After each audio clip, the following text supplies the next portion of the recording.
Welcome to Healing the System.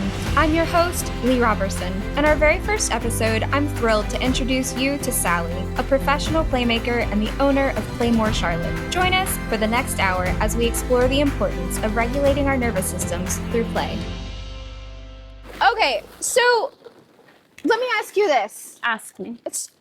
We were designated with a task, but how good are you at staying on task? I'm actually really good at staying on task. Okay, cool.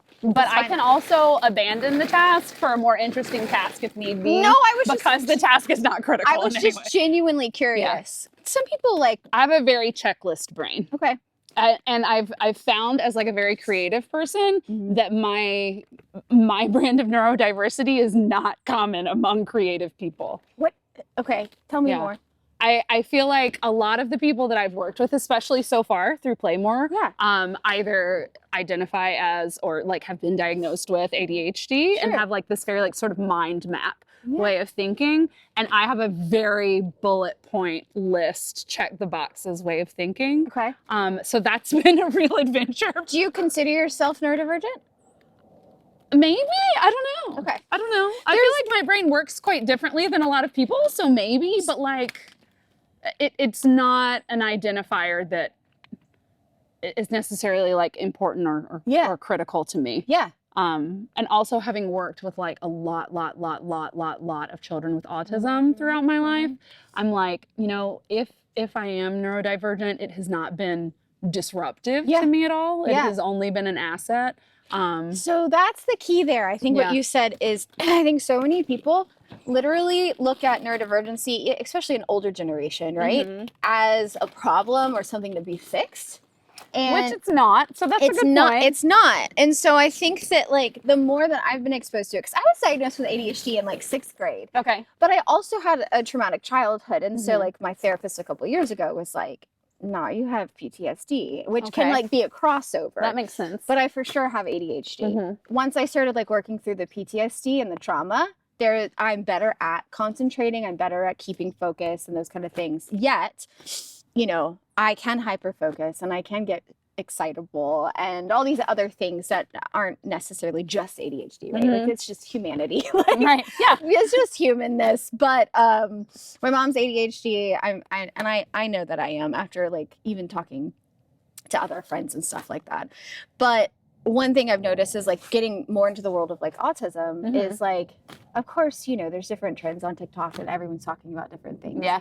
But like right now, so many people are discovering that they're ADHD and autistic and that there's like more autistic like factors that are coming out, which are the scientific way of thinking, very, very clear cut, might even seem kind of like some people don't care that much, right? Like, you know, but like that may affect emotional expression. Emotional expression, yes, exactly. But what I'm realizing is that like in fact, the majority of my friends either are ADHD, autistic, or both. Yeah, and so we typically attract each other. But that's what I kind of love about life in learning is that. Right now, I'm coming to a place where I feel like I can create a safe space for people to know that like neurodivergency isn't something to be fixed. In fact, it can bring more diversity to life. Yeah, I agree with that. And you can like think of, I would say a lot of people that are neurodivergent are extremely good at problem solving. Have you seen anything like that? So while protecting people's privacy, I have a lot of people with dyslexia in my family. And like I myself do not have dyslexia, but I have relatives who are dyslexic who are like incredibly creative problem solvers and who also just notice or are able to distinguish among things that like I may not be able to. Sure. Purely because their brain circuits and wires like differently than mine does. And it's absolutely fascinating and is like 100% an asset, not a deficit. That's so cool. Yeah. That's really cool. Yeah. That's something that I want to keep like, I don't know, pressing forward with and having conversations about just like opening people's minds to understand like that it actually can be really beautiful. And it's taught me in different situations how to communicate better. And because everyone communicates differently. Yeah. And so practicing like really learning and honing in on like, okay, I, through my lens of childhood or what I've been through, interpreted what this person said one way. Yeah. And I might react in a certain way. Isn't necessarily the way to go all the time. Like we have the ability to cognitively pause and say, you know what? I don't think we're communicating the same way. Yeah. How can I adjust if you have capacity? Yeah. How can I adjust and learn something new? So I personally, through different experiences with other people that are neurodivergent, have learned how to communicate better, which has been, honestly, communication is like, I would say, one of my favorite things on this planet because it connects us with others. I agree with that. Right? Absolutely. Yeah. It's interesting for me specifically with like the autism label. And I think this is sort of what I'm getting at when I talk about neurodivergent. Yeah. To me, I don't think of it necessarily as a negative. Yeah. But when I think about the vast spectrum of children that I've worked with over the years that were diagnosed with autism, most of them at an early age, and this presented in like vastly different ways for all of them. And it came with its struggles and with its like really, really cool, unique facets and that sort of thing. But I almost feel like sometimes these identifiers, like these identity labels, help people find community, right? And help them find sometimes help them find the support that they need, which I've experienced, in other ways and with other labels. But for that one in particular, I think because I've worked with so many children that did need support that was specific to finding a home within that word and that label, that for me, I feel like because I haven't had, I'm trying to think of how to word it, because I haven't had the, almost like I haven't been ostracized the way that they were ostracized. I haven't had the misfortune of teachers that totally dismissed me like they had. You know what I mean? So I think in some ways I feel like that's not a label I have earned. I don't know if that, interesting. Do you know what I mean? Yeah.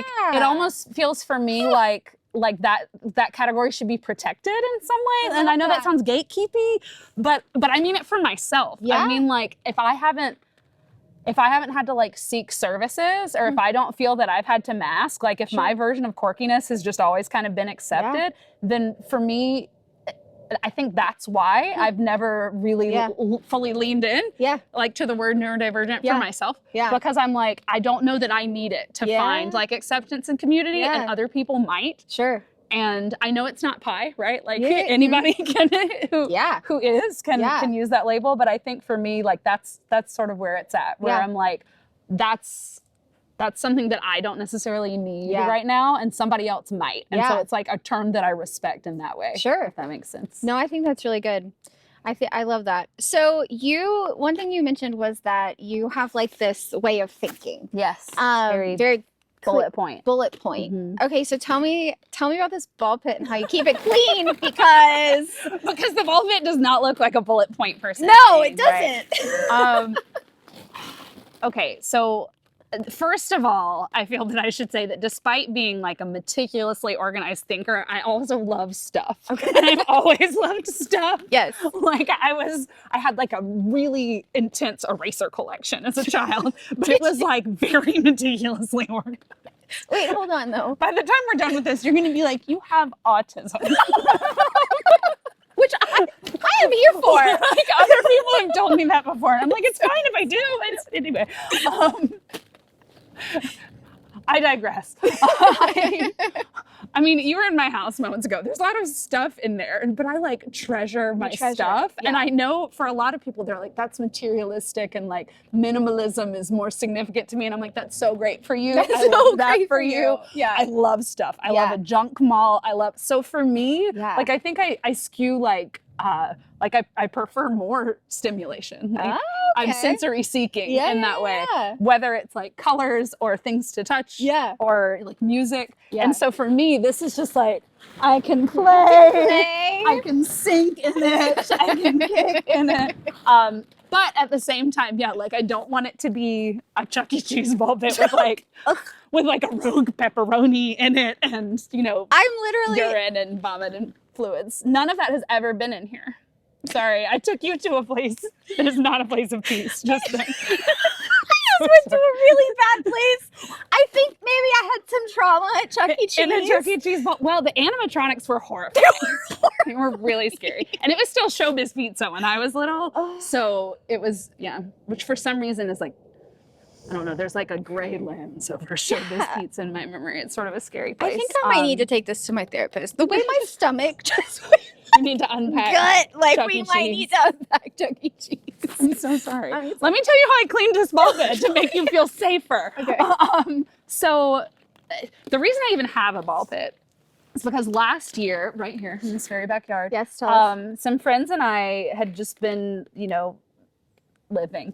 And that sometimes that's very hard to do. And I'm really, really fortunate to have a very multi-generational, multiracial friend group with like a lot of diversity in terms of like sexual orientation and like life experience and family structure. Yeah. And so with that comes like a lot of intersections of identity, a lot of intersections of like oppression and issues. And like we were dealing with some shit. Yeah. It was just bullshit of adulthood. And it was one of these things where like we all wanted to support each other and help each other, but some of us I haven't experienced racism. I'm a white woman. And so it's like we wanted to find a way to like connect and love on each other and support each other and meet each other at a place that would be like safe and happy for all of us. Yeah. And a friend of mine was like, you remember that day in PE class in elementary school where even the kids who didn't like PE were excited because you did the parachute? I loved that thing. Day. Yes. And we were all just like, that's what we want to get back to, right? Aww. We want to get back to that day. And I was like, we are grown adults. We can buy a parachute. Please say that again. And so we are grown adults. we can buy a parachute. We can buy a parachute. So we did. We bought a parachute and it started with just 5 of us. Yeah. And we had a play day in my backyard and we played with the parachute and we blew bubbles and we like colored and played board games, and it was in spring of 2023. And it was like just the most silly, low stakes, lovely healing thing. Yeah. And when we were done, we were like, we have to keep doing this. And over time, like throughout 2023, it grew. And one friend joked, we need a ball pit. And I was like, don't tell me you want a ball pit if you don't really want a ball pit. So I got on Facebook Marketplace. Yeah. And everyone in the world at that time, it seemed like, was trying to get rid of their ball pit balls. And I was like, great, super. I would love to take those off your hands for cheap to free. But also I'm like, ew, where has this been? So the ball pit balls were initially washed as I received them over months, right? Got it. So like with soap and bleach and water. Yeah. But then like as I've been expanding Playday out into the community as part of PlayMore Charlotte, the ball pit has kind of become like my mascot. Like I haul it around town with me, and it's an invitation for adults to do something silly that they don't ordinarily do, and like give themselves permission to not just survive, but to play and prioritize their own joy. And I want to keep it clean. I don't want it to be the Chuck E. Cheese moment that you were having, right? I want it to be fun, and I don't want people to be like, what's on me now? So when I loaded in, I typically, and I did all of this before you came today, I spray out the inside. Awesome. Or I wipe out the inside first with Clorox wipes. And then I do a layer of Lysol. And then I pour a layer of balls and I spray the layer of balls. And then I pour another layer and I spray the layer. And then I also do that when I take it out. So like last night I was at Activation Studios and as I was dumping in and taking out, everything just gets That's amazing. I'm keeping Lysol in business. Thank you for that. I think that you healed my inner child a little bit. I'm so glad. So maybe that experience, tell your therapist, maybe it was germ related. Okay. Like maybe you got sick. Maybe I did. You're in a ball pit. Maybe that's why I have autoimmune issues. Oh my God. Did we just solve it? Did we just figure out what the doctors couldn't do it? They were here. Couldn't/wouldn't. Oh man. Okay. So it's really clean. I'm going to jump in and make a slight adjustment on the audio. Just a moment here. Well, thank you, kind sir. I realized this is that a lot. Oh, yeah. That sounds good. Okay. Cool. Yeah. Everyone say hello to Luke. Hi, Leigh. He's pretty chill. Do I need to move the little pack in my pocket? Okay. Okay. Cool. Cool. All right. So, right, inner child healing. Yeah. Cleanliness. When did you, there's a point here. When did you start this? Like, start procuring items for PlayMore? What year? So 2023 is when I started doing play day just for friends in my backyard. And like it did slowly grow. I think I had like 4 or 5 of them in my backyard. And we would have, you know, like 5 people, then 8 people, then 12 people. And I would always joke all throughout 2023. I was like, I should just quit my job and pursue play day full time. Yeah. Right? That doesn't sound like a joke to me. It was at the time though. I was just like anytime I had a long day at work, I was like, I just want to be a professional playmaker. But I already was sort of a professional playmaker. I was an elementary school STEM teacher. Yeah. I tell people, you know, I was a professional Miss Frizzle and absolutely loved it. It was like the greatest job of all time. Yeah. But because I also have some really, what's even the best adjective? Some really exciting health issues. Exciting just isn't even vivid enough of a facetious adjective to use.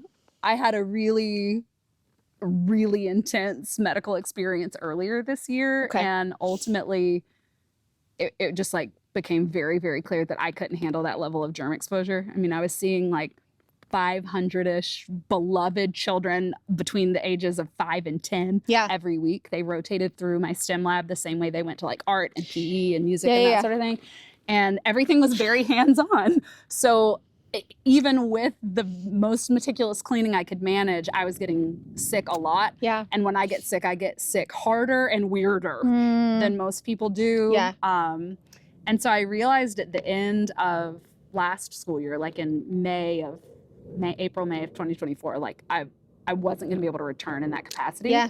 And I've been in education my entire life. Yeah. And like loved it and was very good at it. Yeah. And so that was heartbreaking, but at the same time, I was like, okay, let's try to view this as an opportunity. Like, what can I do that will still feel like I'm having like an impact on my community, where I'll still be able to pursue things that are really important to me, like supporting the queer community, supporting the BIPOC community, supporting the disabled community, which like I basically became a part of this year. And I was just like, what is it? What do we need? Like, what's an unmet need in these communities that I care about? And like, it brought me back to here. It made me think of this. And fortunately, I still do get to work with the children part-time. I do after-school STEM clubs now, and I see like 50 kids a week. That's better than 500. Instead of 550. Yeah.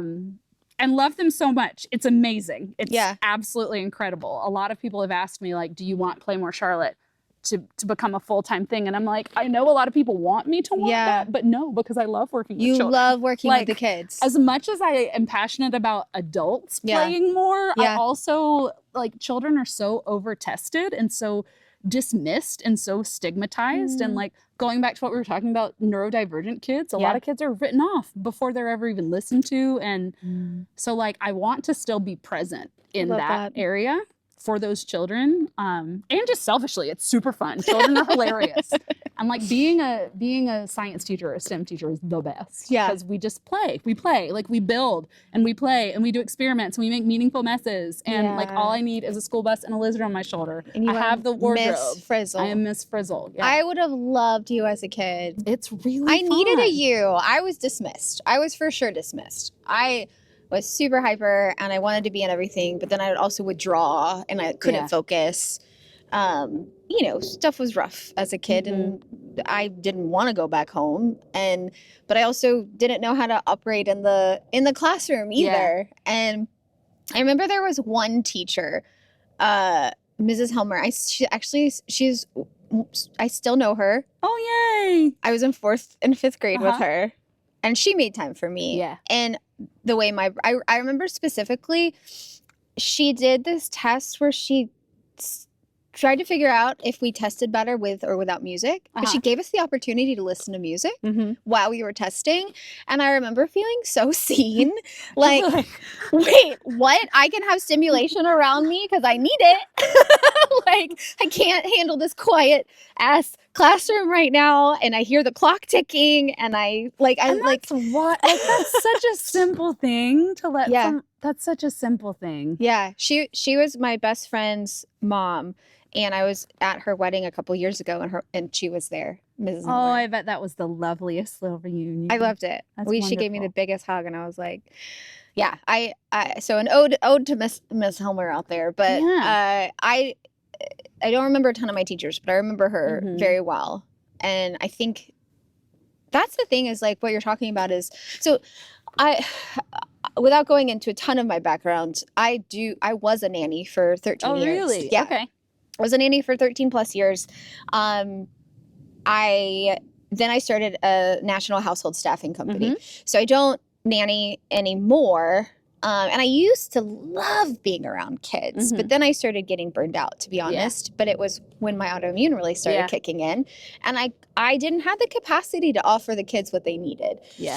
So I also had to find a sustainable business. And I come from a family of entrepreneurs. And I knew that if I could do this, I could make a way I got a bug in my eyeball. Get out. The insect wants to be famous on the podcast. Are you okay, though? Is it there? Is it gone? Is it in my eyelashes or in my eyeball? I don't see it. Awesome. Cool, because I'll just sit here thinking about it. Still there? A phantom bug? It's right there. Goodbye. Bye. Thanks for stopping by. Thanks for stopping by. That thing it was like, you're talking about having emotional needs met? Can someone hug me right now? Can I have a butterfly kiss? Sure. Anyways, yeah, I really was not Miss Frizzle. But I was my own, I dressed up as Joy from like, Inside Out. Yeah. Yes, I definitely have pictures of that. Yeah. I did like Inside Out camps and I did Grinch camps and we did do a lot. I loved like science-based projects because they are fun. Like, they really are just blown up like bottles of things. Yeah. But I really enjoyed that for as long as I could. But then in 2020 with the pandemic, I could not be around the kids. Yeah. Like I remember I was a newborn care specialist and I was helping sleep condition a baby and their family got COVID. And I remember just being like, this is my exit. And so while 2020 was horrifying and I did lose family members. Oh, I'm so sorry. Thank you. It was awful for so many people. It was also when I basically had no other choice. Yeah. Health-wise. And I pulled the trigger 100% and went 100% into my household staffing agency. And we expanded to do in-home school. So we started placing governesses, teachers, like the pod schools, things like that. And then I was able to stay home. I work from home since 2020. I have run this company and been able to take care of myself through that. But it stemmed from, again, like you, not being able to be around germs, needing to protect my body. And also, honestly, I really don't like schedules like at all. So I love schedules. Do you? But let me tell you how nervous I was to be moving into a less scheduled phase of life. Interesting. And how wonderful it has been. Cool. Because again, like I've been on a school schedule my entire life that I can remember, like student into teacher. And this year, like transitioning, the only schedule that I have now is the schedule that I make. Wow, yeah. And so I do my after school clubs on Tuesdays, Wednesdays, and Thursdays. And so that's like a time when there are people waiting for me. I am responsible for being at a place at a time. But other than that, it's like if I book a PlayMore event and I have the prerogative to book that or not. And the rest of like all of the bookkeeping and record keeping and like all the correspondence and communication for my after school clubs and for PlayMore is on my own time. Yeah. And I wasn't sure. I was afraid it was going to make my brain itch, right? Because I like a to-do list, right? I like being able to check boxes. And I was like, it's just going to be there's going to be too much time. Just too much time. Almost. And what I found In the immortal words, I hope you'll get this reference. Yes. I'll sing it for you. Oh, I'm here for, please. In the immortal words of Marshmallow featuring Usher. Yeah, I need you to sing this. There's no such thing as too much. There is such thing as too much. But there's no such thing as too much time. Because like what I learned, especially from being very, very ill earlier this year, is that like I have to rest. Yeah. And that rest is like a good thing. Yeah. And I think long ago, I unsubscribed to like the whole hustle culture bullshit because that's like incredibly dangerous. And I'd seen how dangerous that was for a lot of people in my life and for myself. Sure. But because I have like my mind runs like a hamster wheel. So like I think really quickly and I work really quickly. So I just keep like going and going and going. And I get excited. So I keep going and going and going. And earlier this year, I had long COVID and my body was just like, stop. Yeah. Like you can't go anymore. And even through like recovering and like being treated, my body is very different than it used to be. And I have to like schedule rest. I've had to learn to like make it a priority. And it kind of goes hand in hand with what I do with PlayMore, because I feel like people need to, some people come by it naturally, but some people need to schedule play and prioritize play and like make it a value, like make it something that they put on their list of like, this is healthy for me. This is something that I need. This is a physiological need. Yeah. And so having this like less rigid schedule where like I'm the one making the decisions about my schedule, I'm not necessarily like beholden to the school year schedule quite as much, has actually been amazing because I have the space to have like, if there's a day that I'm not feeling well, I have the space to have that day without having to write sub-plans, without having to, communicate to however many parents of however many students. And it's just, it has given me the flexibility that I need to be able to like live a more balanced life that works for my body as it is now. Sure. And that also lets me do, like I joked about it all last school year, like I'm going to quit my job and do Playday professionally. And now it's like, I have time. Yeah. So I'm just going to try. Yeah. Like, let me just see if I can make PlayMore Charlotte a thing. I love that. And like, I didn't know if it was going to work. And it's like, so far it's working. So I'm just like, so good. Nobody breathe. It's working so far. The podcast is over. Stop breathing. And it's but it's given me space to do stuff, and I don't think I had ever like imagined a life this unstructured for myself before. And it is, I still make I just make the structure now. Sure. It's still very bullet pointed. Yeah. But I am also a lot more gracious towards myself. Like if something on the to-do list doesn't get done, just move it to another day. Which is like, for my brain, it's just like, could we have been doing this all along? Sure. And because like I've never been a procrastinator. I'm like it's on the list, we have to do it. It's on the list for today, we do it today. And it's just like it's a whole new world. I could sing to you again. That's my favorite song. It's a whole new world. Right. It's a new fantastic point of view. Dazzling places I never knew. Exactly. You just tell me if you want me to take a Latin or Jasmine and I'm ready. But yeah, it's actually been a really lovely thing. That's good. So scheduling play, I think that is really beautiful.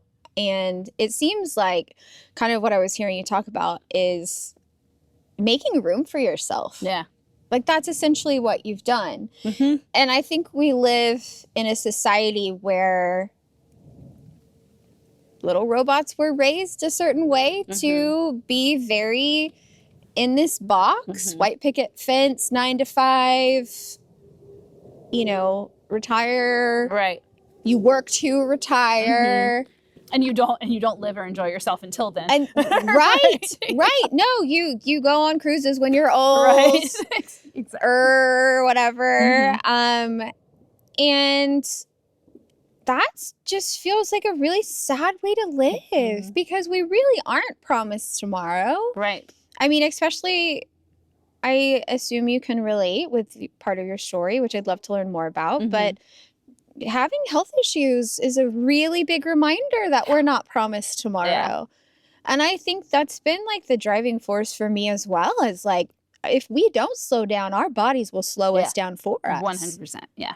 So would you rather maybe have the choice? Like, exactly. And it's like, it seems so common sense. Yeah. But like when you're caught up in this societal expectation, this like treadmill that we're all on, like you don't give yourself time to think about it because you're just like, go, go, go. And I don't know, what's wild for me is that when, like, if I really, really deeply think about like, where did that sort of like impetus to just go, go, go come from for me?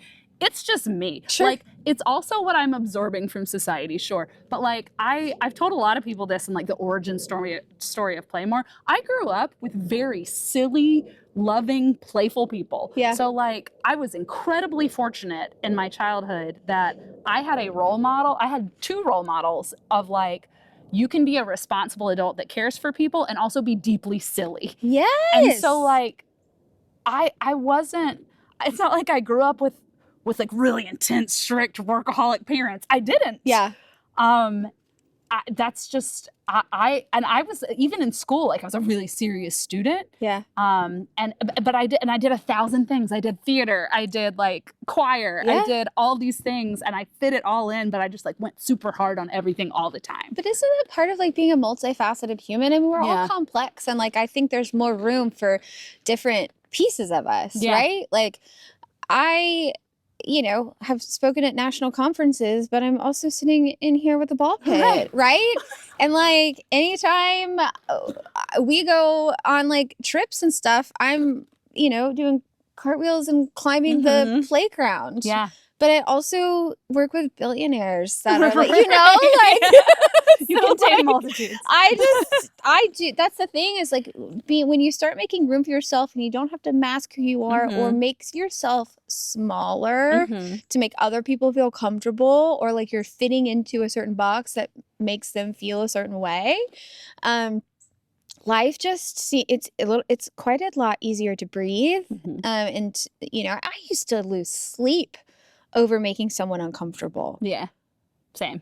I don't want to hurt anyone, but I'm also not going to dim my light to make someone comfortable. Yeah. Or let you walk all over me. Like, which a lot of people with health stuff, autoimmune specifically, I would say, had some sort of traumatic experience or, something that triggered that gene or whatever it might have been. I mean, so I just think there's something beautiful and very scientific about regulating your nervous system through play. Yeah, 100%. And there's more and more research on it. Like that we've known for years that like children learn through play, connect through play, heal sometimes through play. But it's like we just decided that like you turn 18 and you just don't, that doesn't work anymore. And that's just, that makes absolutely no sense. First of all, just like on a very superficial level. But then like when you look into the actual neurological basis of it, it deeply makes no sense. And like the Fred Rogers Institute, which I love so much for the work they do for kids, but they have started investigating a lot into like the benefits of play for adults too. Oh my goodness. And I'm just obsessed. Like I cannot get enough of every little snippet that they share on their social media. I'm like, yes, Fred Rogers Institute. Yes. Tell me more. Okay. Yeah, I think for me, for a long time, I thought if I thought that I wasn't going to be able to have time to like do the things I wanted to do for other people if I took the time to stop for myself. And we've talked about this before, that we have a lot of shared values and they're like a lot of marginalized communities that we either overlap with or that we have people that we're very close to that exist in them. And even like in my work with children, like it was really super important to me to be like the most fun, most compassionate, like the teacher that one thing that always blows their minds is they'll be building something and they'll be like, I can't reach it anymore. I just wish I could, if only I could stand on a chair. And I'm like, what if I told you you can. You can. Yeah. Stand on a chair. Yeah. And they're just like, we're at school. Yeah. I can't stand on a chair. And I was like, Yes, you can. says who? Says like, who? I'm in charge in this room. and our number one agreement is ask for what you need. So, like, ask for what you need right now. And so they ask, like, can I stand on the chair? I'm like, yes, stand on the chair. Like, don't do a backflip off the chair. I don't want you to get hurt. But, like, sure. And if you need to do something, if you need to take a risk and you're nervous about it, tell me. And I'll come stand there so that if you fall, I will literally catch you as you fall off the chair. And, like, it was really important to me to be that teacher for so many people. And I think I thought that I thought it was mutually exclusive, right? I thought like I had to just like go, like go hard at all these things if I was going to be able to show up in the capacity I wanted to show up for, whether it was in that way or like in advocacy or in like donating to things that were important to me, like that I have to always prioritize these other things. Yeah. And I've just realized that that was false. That just isn't true. And I've realized that like when, especially actually on days that I have like a huge to-do list, and we've covered how important that to-do list is to my brain, right? My brain will catch on fire if we just ignore the to-do list. But if I like rest, if part of the to-do list is rest or part of the to-do list is play, like the to-do list gets done easier. The to-do list gets done without like, which blows my mind. It seems, it's just so counter to how I've operated for a lot of my life. I've been so go. Yeah. And I've found that like I can still have the energy and like the passion and I can still do the things that I care about and care for the people I care for and more capably perhaps. Yeah. Because I've slowed down a little bit. And I thought it would be counterintuitive. I think all my life I just sort of assumed that it was like, you know, choose yourself or choose other people. And like it has to be both. It actually has to be both. So many people, including myself, found out the hard way that more you continue to choose others and put yourself aside, the quicker path to burnout. Yeah. Yeah, that's absolutely true. And I feel like I've also, it's brought me to meet like lovely people who share my values. You know what I mean? Yeah. Like in giving myself the time and the space to like explore what PlayMore Charlotte could be, the people I have met in this community, I'm like, I didn't know y'all were here. And it's so wonderful to know that like that community already exists. Like that it's not that we're building a community, it's that we're like finding the community that's waiting for you. Yeah. And there are so many people like that want on a local level in Charlotte to do things in our community to help like queer kids feel safe. Yeah. To make sure that like Black history is still being taught in schools, regardless of whatever is about to happen. Yeah. In like education at large, like to make sure that women are still safe and respected and have as much bodily autonomy as they can. Like there are people, like we forget the bad is so loud that like you have to have like personal connections and personal conversations with people that are working on the good to remember that it's there. And I feel like I've been able to find those people by taking the time to like slow down and look around. Yeah. That's like, beautiful. Collaborate with people. Collaboration itself, I think, is such a foreign concept to so many people because it's like, this is mine, that's yours. Like there's a lot of people that I've encountered that are like, no, this is my thing. That's your thing. I don't necessarily see the crossover or they're afraid because they've been hurt by others or you just have different values, whatever it might be. But the more I have, or thinking of myself, there's a control aspect. Yeah. Oh, for sure. For me too. Right? Yeah. But when we part of that control comes with controlling the environment so you're safe, right? Based on whatever we've experienced in our lives. I'm learning that collaboration can be really beautiful and impactful, and in the understanding that humans will human. Yeah. People will people. And I do have room for grace.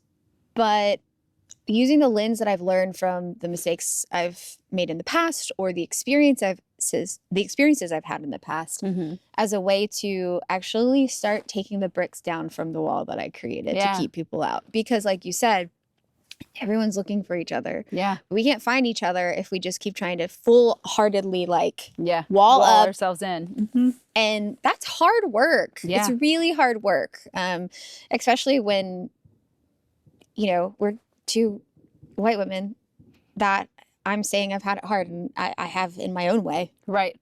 But we're not necessarily a marginalized community, right? Yeah. So it's just a different world. And so I part of even doing this podcast too is like, I want to know people. I want to hear their stories. I want to create a safe space, and I want to invite and be open to exactly what you're talking about. Yeah. Right. And like providing a platform or whatever it might be, but really just creating those, like, this podcast isn't like the Leigh show. It's literally like everything that I could fathom out there right now that is kind of going wrong. I want to showcase what's going right. Yeah. Right? Yes, absolutely. Yeah. Hope is a really powerful thing. And you reminded me of that when you said, like, we're out there, we're here. Yeah. I felt, I'm going to go heavy for a minute. Yeah. But I felt really, really, really scared when I found out that my reproductive rights could be shifted. And I cried for like 2 days. I had a hard time sleeping. I am child-free by choice and with autoimmune. Like, I literally could not chase a kid around and make sure that they had a great life. Couldn't. It's not fair to them. Yeah. Also, I will only get sicker. Yeah. I understand this deeply. Also child-free by choice, but also I love children, but I think about my genetic makeup and I'm like, here's the thing. I am awesome. I'm so cute and charming. I have a lot of great things going for me. I don't want anybody else to have to deal with the genetic hand that I have been dealt. Well, and there are many, many other reasons for me as well. But I relate to that deeply. Yeah. It's hard. I've thought about that part of it too, is like, still haven't figured out all the things that are going on with my body. And, there's been months where I was not functioning. Yeah. Could not get out of bed or walk 5 feet, or someone had to help me shower. Like, and then of course I just, and I can't do like birth control. Like it messes me up so bad. I get so sick. Yeah. So I literally just I felt hopeless and scared and obsessive. Yeah. I couldn't stop researching things and, what am I going to do? How do I protect myself? What if this happens? Oh my gosh. I spent 15 years trying to become the me I am now and get better and healthier. Yeah. And now with that could just if I don't have a choice to protect my body in the way that works for me, that could all just be gone in the blink of an eye. And the anxiety-induced experience that I had was so not good. But being reminded that there's been, and so honestly, and that just, let's be honest, that is probably the first thing aside from trauma as a white woman with absolute privilege that I've experienced, part of my privilege being taken away. Absolutely. And I think that's been an interesting cognitive experience for me this year as well, even before the election, just with experiencing illness at the level that I did this year. I've had allergies and have had autoimmune stuff all my life. And in my 20s, I was just a medical mystery being passed around to various people for various things. And people just kept telling me to stop eating stuff. It's stop eating gluten, stop eating dairy, stop eating every 3 years. It's just a different doctor would make me do an elimination diet. And they'd be like, this irritates this part of your body. This irritates that part of your body. But we were never really getting anywhere. It was just I was ill a lot. But not at the level, but I kept going. I was still go. I had not reached the level yet where I had to stop.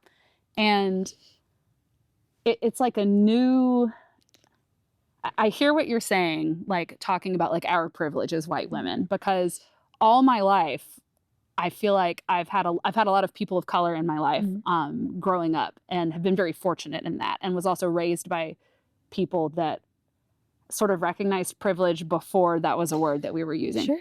And I'm just like immensely grateful for that.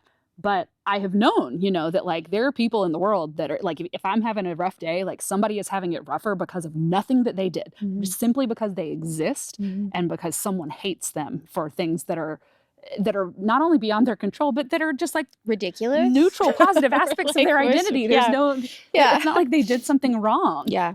You know, this is who they are. They're just being hated for who they are. I've been aware of that for, I think, a while.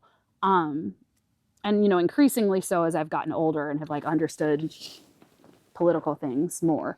But like becoming as ill as I was earlier this year, and also being in a position where like I as a result of long COVID, my body completely lost its ability to produce serotonin. Oh my goodness gracious. Yeah. And we didn't know that's what was going on at first. That's the happy stuff. Right. So I had COVID previously, and had also been quite ill about 2 months after that. And we didn't recognize that as what it was at the time. And then like a year and a half or so passed, and I got COVID again at the beginning of 2024 this year.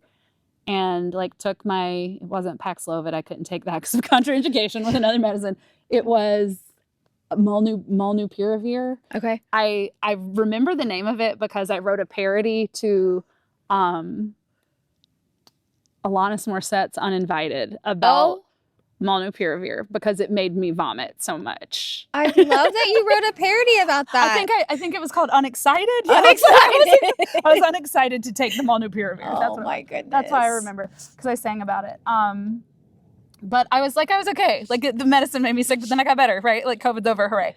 2 weeks later, I woke up in the middle of the night shaking. And like it was during puzzle week at school. It was like the most low key week in the STEM lab, like low stress.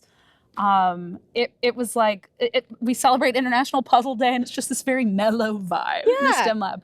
It was right after my birthday, so I just had like all of these lovely people pouring into me and celebrating me. Like you had like a bunch of stress. Right. It was like a happy time, and woke up at 3:00 in the morning in the middle of the night shaking, and was just like, am I cold? Like, what is happening? And it started like moving around my body, and then it became my whole body, and it was like I was convulsing.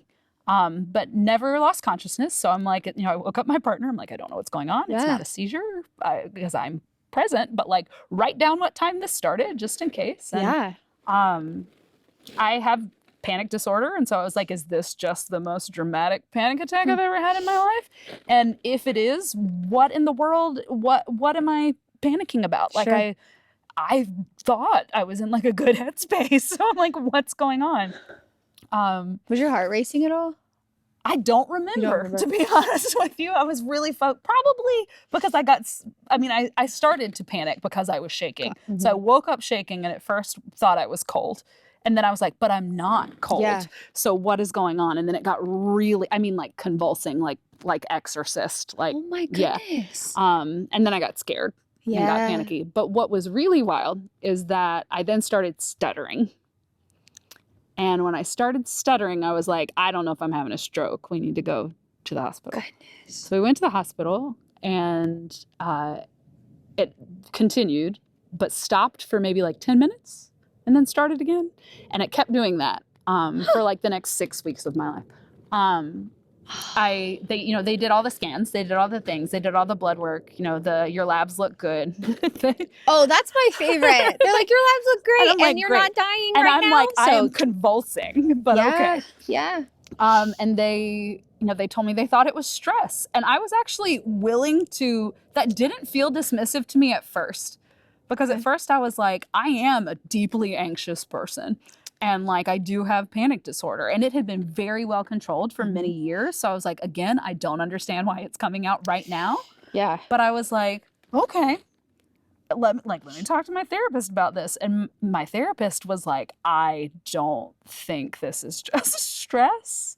And and like, I don't want to say just stress, because I do respect the profound impact that it has on us physiologically as well. But she was like, I think there is something else going on here. Like somebody needs to give you more care and attention than this.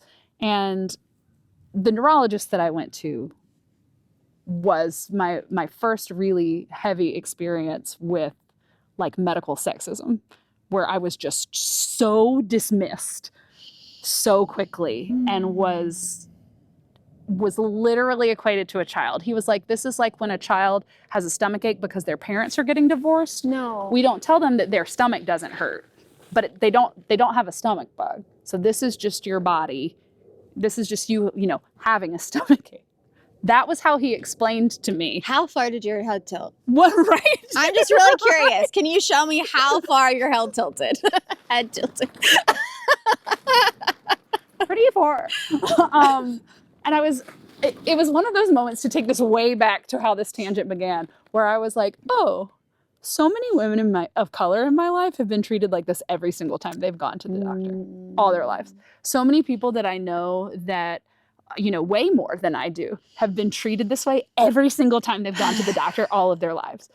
And even though I knew that intellectually before all of this happened, like my own privilege as a able-bodied, until this point, white woman who had been sick and had weird stuff going on, but like had always had access to healthcare, had always had transportation, and access to a doctor, like all of these things that I knew other people didn't have, it still really hit me, like emotionally, like not just intellectually, but emotionally. Yes. In that moment. Yeah. That like, oh, like this is what it feels like to be oppressed. Like, how fortunate for me as a white woman that I haven't experienced it more. And I mean, I certainly have in other ways experienced sexism, but to have it happen like from a person who's literally being paid to care for me. You're supposed to be here to tell me what's wrong. Don't even get me started on that. And got passed around to a couple of people, but ultimately ended up with this like super team of all women healthcare providers. Hell yeah. That were like, this is not psychogenic. Amazing. This is not consistent with this, and this, and this. And Yeah. for a while they were like, it might be functional neurological disorder. I didn't know what that was. Yeah. I learned what it was and was like, it might be that. And they were like, okay, the fact that you can like accept emotionally that it might be that is positive and like bodes well for you. Also, we don't think it's just that. We think there's something else going on. Because that is largely psychological and is something that I would need like more psychological leaning treatment for. But they poured through research for me, like poured through this amazing team of women literally on their lunch break, poured through research for me and found all of these studies, long COVID, like ongoing, some of them not even published yet, about people that were shaking and stuttering about 2 weeks to a month after having had COVID. And the sort of hypothesis that it was a result of like intense serotonin depletion. Like your body's just completely void of serotonin, and it's almost like a like withdrawal. And if you look up just serotonin withdrawal, like if somebody was on an SSRI and then stopped, stuttering, shaking, dizziness, all of these things that I dealt with are symptoms of serotonin withdrawal. And so basically my body was just in like really, really intense serotonin withdrawal. Oh my goodness. And it took about 6 weeks for them to figure that out. So just a lot of shaking and stuttering for about 6 weeks. Consistent stuttering. The stuttering didn't stop at all for 6 weeks once it started. The shaking would stop, but would come back. I mean, I'd shake like 7 hours a day with breaks. But like it would stop for like 10 minutes or an hour. So it would come back. But when they finally started me on like an SSRI, and they had to do it delicately because my mental health history is colorful and I have had really, really bad reactions to, you mentioned with birth control, most SSRIs make me throw up or make me really dizzy. So they had to like very slowly taper me on. And like all of this is happening when I'm supposed to be at school teaching children, right? And I couldn't, like I was on short-term disability. And like slowly I started to get better. It was absolutely amazing the first day that I didn't stutter. Wow. That was like, because I agree with you, communication is one of the things I treasure most in my life. Wow. And so that was a really big deal. The first time I could speak fluently. And then I started having longer stretches without shaking. And I finally got cleared to go back to school with 3 weeks left in the school year. I was there for a week wearing a mask. I had been wearing a mask this whole time prior to this as well, even though it was no longer popular to do so. But went back wearing a mask, caught some little virus. Like, it wasn't COVID again. It wasn't RSV. It wasn't flu. They tested me twice for all of that. Some little virus, had like a mild fever, like 99. Everything came crashing back because my body just can't handle it. And so they had to like adjust my doses of the various things that they had me on, because I was on an anticonvulsant as well, and still am in small doses. But I was able to, I was there for a week. I was out for a week again. And then I was able to go back for the last week of school. And that's when I had to be like, I can't be around this level of germ saturation anymore. But being like dynamically disabled for the first time in my life, like the way you just used that, dynamically disabled. Interesting. Yeah. Like, there are days that I'm like I am right now, and I'm able-bodied, and I'm so fortunate, and I can do most, if not all, of the things that I want to do. And then there are days that I just absolutely cannot. And now, like, my illness functions more like an alarm system now. So it's like, if I haven't been resting enough, or if I've been overexerting myself, if I haven't been eating enough. I also, through this process, they figured out some of the stuff that was going on in my 20s, which was amazing. They were like, you might also have POTS and mast cell activation syndrome. And I was just like, same. And it like explains everything that's ever happened to me. Yeah. Like, part of me is like, oh, this was a terrible life experience. But it we makes also sense. Just solved 15 years of medical mystery. So I had to like, I still don't know what's going on, but I had to like take research about POTS and bring it to someone and say, will you test me? And they said no. And I said, but I have insurance, and it's the best that like I can have. Yeah. Again, like, I have an experience. I've had good insurance. I have no food insecurity. Yeah. And so when people do say just stop eating, you know, whatever, or find this organic, only eat organic, and, you know, purified water and all this stuff, like, I can. You can do it. And so many people can't do it. Yeah. Yeah. So in this kind of situation, what would you say, like, I don't know, if someone was in your situation, like, what kind of advice or support would you give them? It's interesting that you ask me that, because my doctor recently told me that she has another patient with my exact same symptom. Whoa. And it is a child. Oh my goodness. It is a teenager. And obviously, without divulging any personal information about anyone, I am in contact with that person's mom. So that hopefully at some point, this just within the past week, this happened. Hopefully at some point there can be some sort of conversation where I can hopefully give some hope to this child. Wow. The great news is that because they figured out it took about 6 weeks, and they figured out what was going on with me, they immediately recognized it in her. So she was able to start her treatment sooner, which is great. She also has some other things.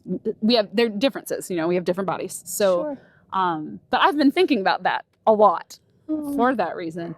And I don't know if I've settled on an answer yet, because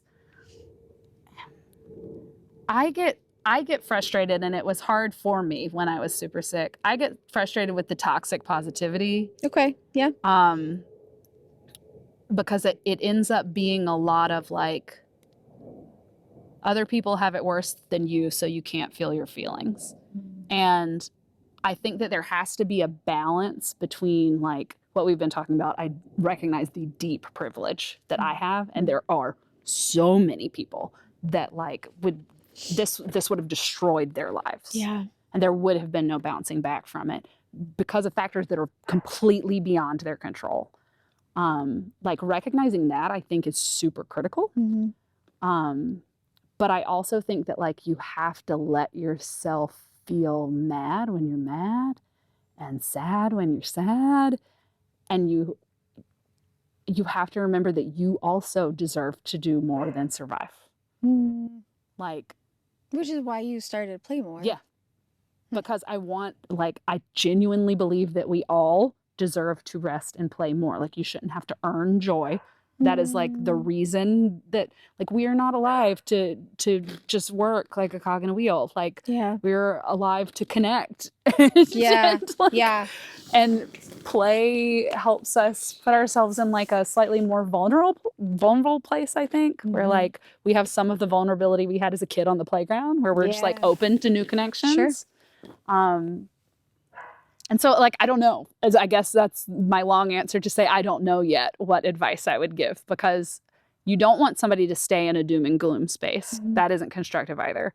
You also don't want people who do have the privilege like that we have as white women to lose sight of that, because that's going to be important not only during the experience that they're having, but hopefully when they get through it, in like being able to give back and to use the experience like empathetically towards others. So I think both of those things are important. I also think it's really important to be like, it's okay to be scared. It's okay to be mad. Yeah. Like there isn't a wrong way to feel. And like, if you just need to feel sad and scared and mad today, that's fine. Yeah. It's okay. Yeah. I think that's beautiful. And I think that, you are an incredible human. Thank you. Truly.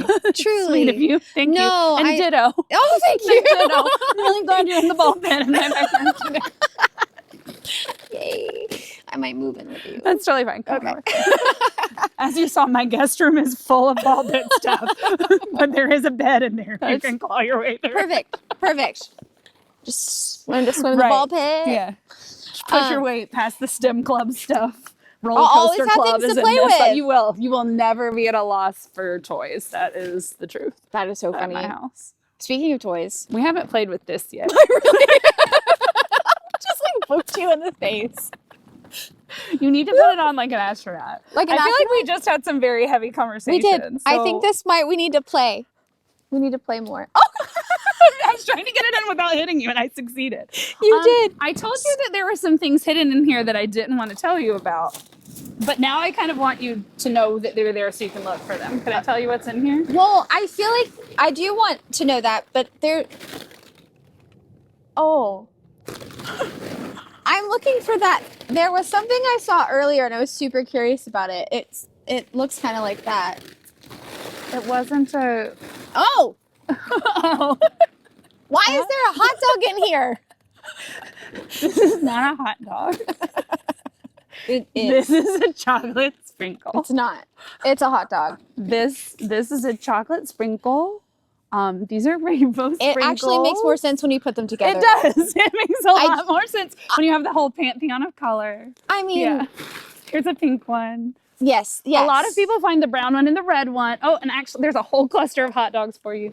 Literally hot dogs. These are what many people say that. That's what they get in their like play sets for like cooking. Okay. Now that you frame it like that, yes, it does look like. See? It does. It does not look like a real hot dog to me, but it does look like a play set hot dog. I called it cooker stuff when I was little. Thought I literally thought this looked like a hot dog? So many people get in the ball pit and they're like, why is there a hot dog in here? I don't know. My mind never registered it as a hot dog because I knew it was a sprinkle and I put it in the ball pit. So I don't know. I don't know what I thought. They can be both. All right, they can be both. You too contain multitudes. All right, what else you got? There are 2 rubber ducks. Hidden in here, and they're large, but they're not just rubber ducks. They are rubber duck cryptid hybrids. So one of them is a unicorn rubber duck. What? And the other one is a dragon rubber duck. If I like dive in here, please do. Please am I gonna ruin? Oh, I didn't think about the sound. Solving. Luke is on it. This is very loud. I can't get my knees on the ground. Yeah. Sometimes you gotta shimmy to reach the bottom of the ball pit. There's a blue one and a pink one. So I found a mushroom. Found a mushroom. There are a lot of mushrooms as well. Did you find one? You found the blue one. This is great. We call dragon this duck. It's a dragon duck? It's a dragon duck. It's literally a dragon duck. Look at its little teeth on its bill. All right, I found the blue one.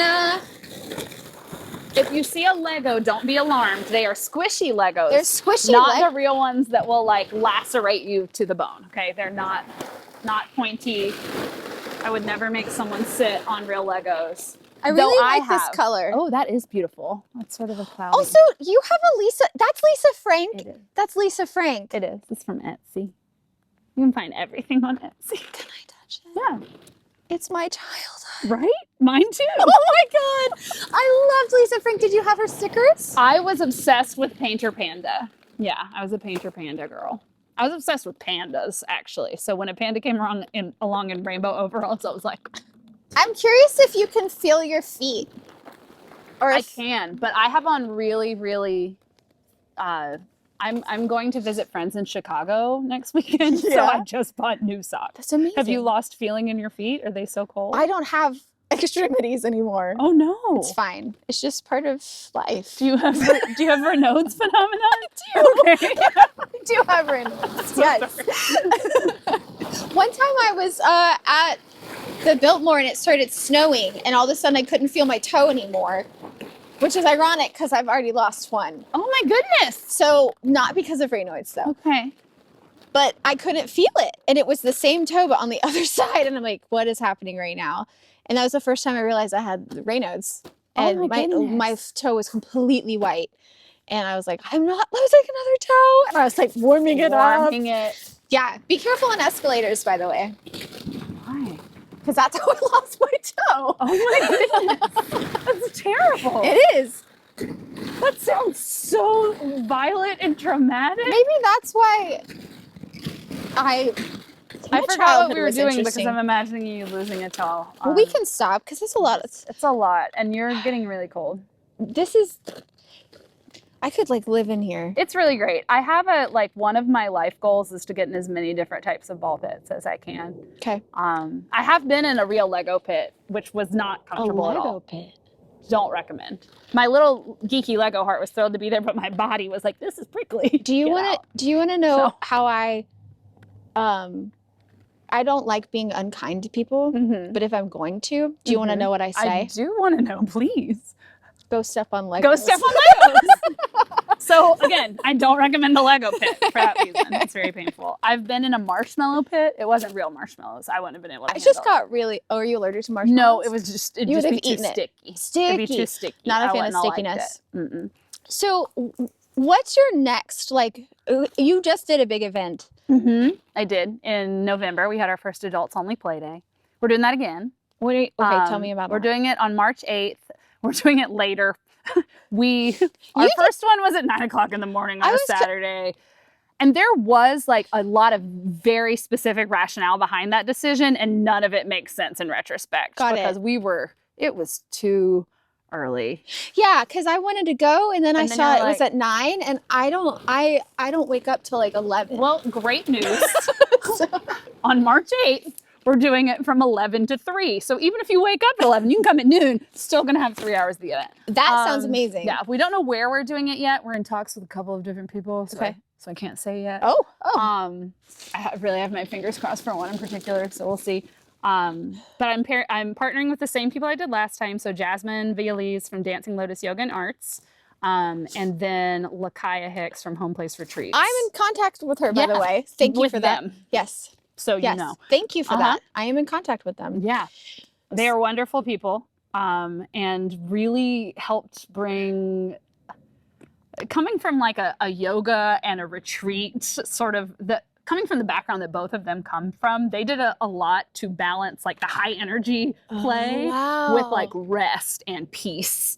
And also some of like the like social healing elements of it. And it was so neat. We had a woman who didn't have tickets. She just wandered by. We were in Victoria Yards in Uptown for the first event. Super beautiful. And she was just wandering by and was like, what is happening in there? There's a parachute. There are people roller skating. There's like, there's a DJ. So she comes in to ask, like, what is this? And one of our volunteers was right there at the ready to tell her what was going on. And she was in town from Ontario. Wow. Her husband was at like some work conference and she was just wandering around Uptown for the day with no plan.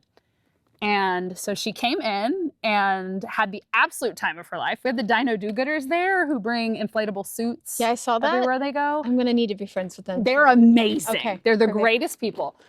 She was in this woman was in a dino suit within like 10 minutes of coming in. She was doing the parachute. She was playing silent disco musical chairs. And she ended her time over in the home place retreats corner, which is really like Lakaya's baby, right? So there's turf, there's hammocks, there's foot massagers, there's bubbles and coloring books. It's just like super cozy. Yes. And so this lovely woman finished her time with us there. And when she got up to leave, she came and found me, and it was just like the loveliest conversation. Like both of us had tears in her eyes, and she told me just how much it had meant to her to like prioritize her own play and rest, and that it had given her time to like reflect on some positive changes she had made in her life recently, and to feel like supported by total strangers in that. And that was one of those things where I was like, okay, like this is working. Look at that, like it's working. Yes. It's working. We got to keep doing it. So we're going to do it again. It'll be in March, on March 8th. I am also doing something totally different. Yes. Prominently featuring the ball pit. I am doing what I'm calling the ball pit meet cute series. Oh. It is speed friending. Oh, not speed dating, gosh, but speed friending. what? If people fall in love in the ball pit, great. But romance is not our objective. It's connection and community. Yes. I'm working with Sip City over in Plaza Midwood. And yes, they're right by my, I think they're very close to my tattoo shop. Oh, yes. There is a tattoo shop right there. Yeah. And they're wonderful people. And I'm doing 3 speed friending events where, again, the objective is like just to play, like to kind of put your guard down and put like the pretense and the bullshit of adulthood down and just be like who you are deep inside and play with Legos or, play board games or have have something to do with your hands. Yes. So that if you don't like to make continuous eye contact or you don't like to, if you don't know what to do with your hands, you have something to do for that awkwardness buffer. And hopefully it'll help, more playful people find each other. And I'm also doing a sticker play shop. We're calling it a play shop instead of a workshop. Also at Sip City with Erica Rose of Erica Rose Coaching. Like all the things, so many things. I'm really proud and impressed by you. Thank you. Truly. Thank you so much. You are doing a beautiful thing, and I'm really, really, really, really excited to see how you continue to grow. And thank you so much. Yeah. And thank you for spending time with me. Yeah, thanks for coming. It was so fun to tell people like, oh, today I'm being interviewed at ball pit in my backyard. I'm a very important businesswoman now. I'm being interviewed in the ball pit. Pinky's out. Pinky's out. Oh, I heard that you let people sign these. Yes. Can I? Please sign it. Okay. Hold on. What color do you want? Or what colors do you want? Well, I have them all. And what do you? I don't have them all. I don't think I have pink. I like purple. Okay, me too. I'm not That's surprised. Purple people always find each other. Purple. I love purple. As long as we're not the purple people eaters. Right. I'm not. Good. Promise. Perfect. Also, you can use more than one color if you want. I can use, You can use whatever colors you desire. I'm going to make them a little nest right here. Okay. I still need to, work on my famous signature. I still do like cursive from like when I was in third grade. Me too. Yeah. I have a very legible signature. Yeah. Leigh. Which I've learned that most people don't. Most people just like scribble, but it's a consistent scribble. I don't know how they do that. I don't know how to do a consistent scribble. Can I have I'd like a yellow maybe? Yellow? Okay. Thank you. This stuff is lovely though. Thank you. But that's pretty messy compared to like my grandma and my mom. Do they have like calligraphy? Calligraphy level. Mine is also, I feel similar to this. Mine's been the same since I learned how to do it. I don't know what I'm gonna draw a duck. No, perfect.